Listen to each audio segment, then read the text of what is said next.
আমরা কেন আল্লাহকে দেখতে পাই না? মানুষের পক্ষে কি আল্লাহকে দেখা সম্ভব? আসসালামু আলাইকুম ওয়া রাহমাতুল্লাহ। প্রিয় দর্শক, আজকে আমরা আল্লাহকে কেন দেখা যায় না এবং মানুষের পক্ষে আল্লাহকে দেখা সম্ভব কি না এ বিষয়ে আল কোরআন, বিশুদ্ধ হাদিস এবং বিজ্ঞানের আলোকে বিস্তারিত আলোচনা করার চেষ্টা করব ইনশাআল্লাহ। প্রিয় দর্শক, আল্লাহ তাআলার দিদার প্রতিটি মুমিনের চির আকাঙ্ক্ষার বিষয়। সবাই আমরা সচক্ষে আল্লাহকে দেখতে চাই। নবী, রাসূল, আল্লাহ সকল প্রিয় বান্দা সকলেই নিজ চোখে আল্লাহকে দেখতে চায়। যে আল্লাহর জন্য এত সিজদা, এত আনুগত্য, এত ভালোবাসা, সেই আল্লাহকে না দেখতে চায় কে? তাই মুসা আলাইহিস সালাম নিজ চোখে আল্লাহকে একটি বার দেখার আকুতি জানিয়েছিলেন।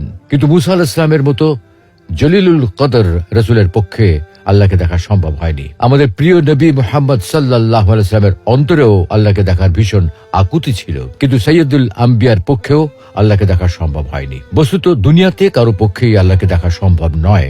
আল্লাহকে দেখা সম্ভব না হওয়ার কারণটা কি? প্রিয় দর্শক, এই পৃথিবী এবং মহাবিশ্বে বাস্তবে যা কিছু আছে, যে সকল পদার্থ এবং শক্তি আছে, যেগুলোর অস্তিত্ব বাস্তবে বিদ্যমান আছে, আমরা কিন্তু সেগুলোর সবকিছু চোখে দেখি না।